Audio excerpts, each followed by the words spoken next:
So beyond the boundary is the topic. Lessons from cricket for business. I think, cricket rightly said is a religion in India, but more than that, let's look at the business part of it. There are two things I kind of am pretty intrigued with the way it's happened is we all talk about scaling business and additional revenue streams. Cricket has shown both from India perspective. How they have done it is fascinating. There are lots of businesses we do where there are consumers are passionate, but how to ensure that they become so loyal and you're able to drive media revenue is a case study. I don't know if anyone wants to share their individual experiences in terms of business from cricket. Yeah. One of the things I was looking at is, when you're managing a brand, you have multiple stakeholders, you have multiple KRAs, so to speak. One thing about cricket is pretty unique for each of the teams, and I'm more focused on the IPL part of it right now, is that you're a brand manager driving only one objective, which is top line growth, for example, which is you have to win. And all your resources are put behind that, which is a fairly unique situation as compared to business, where 1 year you might be focusing on the bottom line, so you might compromise a bit on growth. You don't have any such constraints here. So that's a pretty unique kind of differentiation, so to speak, with the brand business. But I think that brings a unique focus, and that is something that any business can learn. How do you focus on only going after growth, or how do you focus on only winning? Get all your inputs into that, build your team according to that, get the support structure oriented towards that growth objective. That's a pretty fascinating thought that went through my mind when I was thinking about these kind of parallels.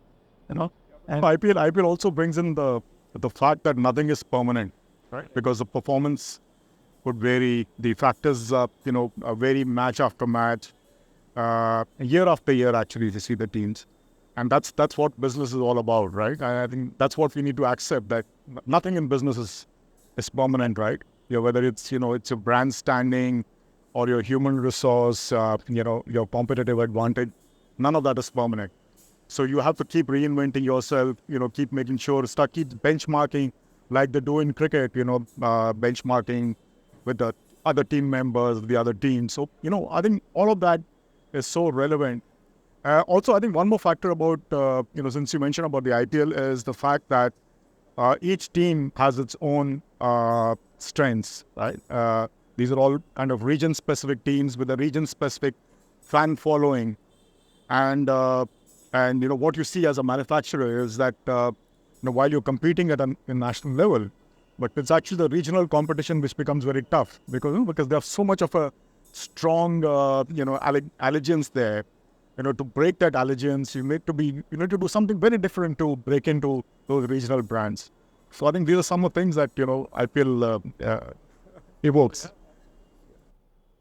So talking about regional alliances, I mean, nothing can be better learned from IPL itself and cricket. See, a small inference can be taken from a cricketer called Sanju Samson. He comes from Kerala. He represented Rajasthan Royals. And Malayalis were cheering for Sanju Samson, and hence were not cheering for the local team, but instead were cheering Rajasthan Royals more. Similarly, if you can see the inference of what happened at Chennai Super Kings, how bigger than life the cricketers become over the period of time. Yeah, so Dhoni, being a guy from Ranchi, became a Thala of Tamilians. Who have thought of? And similarly, if you see the other references, it shows that bigger than brand, how the regional references do not count in longer version of the game. So would you think an icon player, and it's like what Kohli is for Bangalore or for, what Dhoni is for Chennai, does that drive loyalty towards that cricket team instead of, say, I may not be on Chennai, I may be a Mumbai resident, born and brought up, but still I may want to support Chennai whenever because of Dhoni. So my loyalty has shifted from, from the place where I have been raised to, influenced by an iconic player. So does that happen in business as well? You want a product is so good that I am just so hooked into it because of the iconic status attached to it. See, I think all brands would always any brand would have a natural set of people who go towards the brand for various reasons. And every brand tries to extend itself. And, you'll have a toothpaste brand which wants to build a soap, and a soap brand which wants to make a powder, stuff like that, brand exchange. So if you look at a team like a Chennai Super Kings, it has this natural affinity for Tamil Nadu and Chennai and all of that, and they built it. But to go beyond, they had to bring in somebody else. And I think that's something that brands have to learn from, that if you have to go beyond, then you have to bring something else which is not necessarily core. You have to bring some external affinities which help you build more adherence to your brand and bring in more consumers or whatever the franchise that you want to extend. And I think Virat Kohli with the RCB is a perfect example. I mean, it's a team which never wins. So by that sense, there should be no brand loyalty. It never wins. But because Kohli is there, it's got a set of adherents, and it's just, you watch it and you follow it because, it's Virat's team. So you need to have those. What iPhone is to the Apple ecosystem is what Dhoni is to Chennai Super Kings. Yeah, so that's, and I think every company needs a star, and every company has a star brand. And it's because of that, more than the customer, your distribution supports you, right? Because you have one or two star products, all your other products, will fall in line, right? And then they get a push. Consumers' mind is different because, they segment the products in their minds. So in each segment, you might have a different star. But I think from the distribution point of view, it's very important. Sorry, Indra, did you saying something? No? Perfect. So my personal take is that cricket for many decades has been the most popular, the most loved, perhaps also the most played sport in India. It's been played in gullies and maidans. You just needed a bat, which was a washing thing, and a makeshift ball. And there were always icons. There were people like Gavaskar and Pataudi who always been icons, and people have loved them.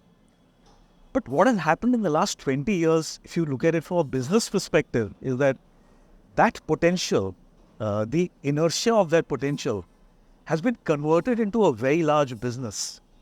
And to my mind, that has happened for two or three things that all of you have spoken about. One is the democratization and the nationalization of the game. So it's not a North India game or an East India game. All of India is able to now participate in the game. I think the second thing that has happened is that cricket very smartly was the first sport in India, unlike football or hockey internationally, to adapt itself very well to television. So it became a massive television sport before football could become in India, like football is in the Premier League or in the Latin leagues. So that's something that these other sports missed.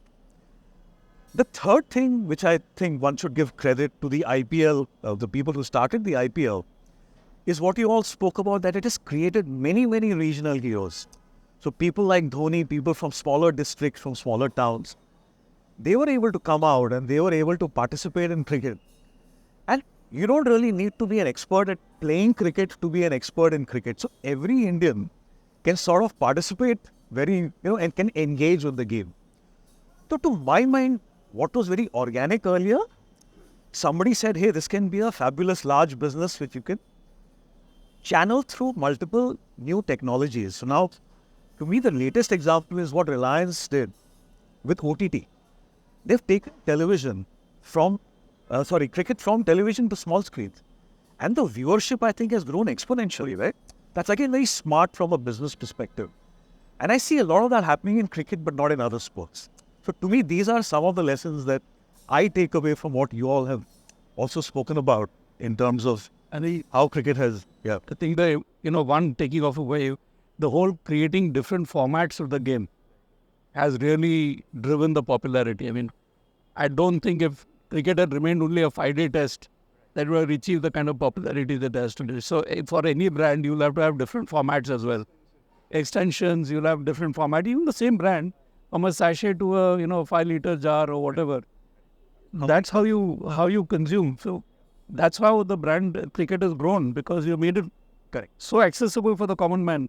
Otherwise, it's a specialist game. 5 days, guy will keep coming and doing something. And I think another factor is, the engagement.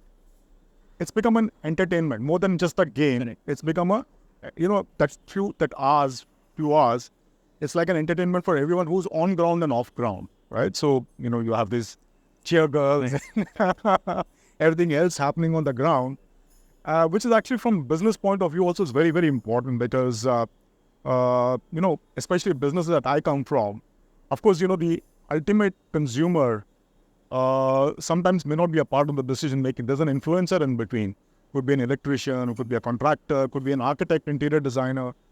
Now, if these people are not engaged, right, your brand that doesn't necessarily have to do well.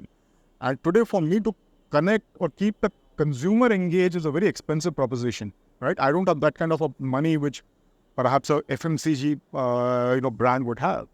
So how do I use my money to keep these people engaged, the influencers engaged, so that they keep talking about my brand? So I think influencers play a role in actually every product category. It could be a different kind of an influencer, but they play a role in. So I think that's another learning there. Something interesting earlier about attention. If you could talk more about that. Yeah, so what I'm told is that we're living in an attention economy. Okay, everybody wants the attention of your consumers, and that attention span is decreasing, massively. From a 30-second reel to now a 6-second, hookup line. Okay, so what's happening here is that as long as we're able to identify with that person within the first few seconds, why is people identify with Dhoni? Why do people identify with Virat Kohli? They see something in them that connects you to them, and then this is the way the loyalty builds towards Dhoni. And my struggle is that what would be Chennai Super Kings without Dhoni? Okay, what would be Bangalore, RCB without Virat Kohli, or Rohit Sharma, Mumbai Indians without Rohit Sharma? And this is where the business side comes important. If suddenly, say, Apple decides to kill its most important product, say iPhone, will it still survive? And what are the different innovations it can look into? So cricket went through the innovation of Test cricket to one day to 2020 and now even 10-10. So from a business point of view, in your natural life cycle of your star product, the moment it goes down the curve, what can business do? And, this is where, you talked about Sanju Samson, rising another competing product, which is basically, taking Rajasthan Royal again as giving it's a new identity. So, yeah, so I think that is where the brand extensions become important, because if you are able to create multiple categories, right? So you're ensured of a place, right? So that if one category starts doing bad, you have a hook in the market with the other category, right? So it is like saying that, okay, if there was no Lux today, will Unilever still survive? The answer is yes, because they have many other hooks, right? So I think it's maybe something akin to that. But it's a very interesting point because as a brand, you have to, as a portfolio, as a company, you have to prepare this. We've seen, if you remember when Dhoni stepped down as captain and Jadeja came in as captain, I don't think SCSK was prepared for that, at that change. And they didn't put their heart behind that change. So it faltered. Jadeja faltered, his performance dropped, team engagement dropped, and then they took him back, and then Dhoni came back. Now, as a brand, I doubt you will have the luxury of doing all these things. So if you are changing, then you need to put your heart and soul behind that change and drive it with everything. And I think today, Mumbai Indians is trying that change with Hardik coming back and Rohit stepping up. I assume that they will put their heart and soul behind making Hardik successful so that the brand doesn't suffer. And as portfolios come in, you have to put your heart and soul behind it.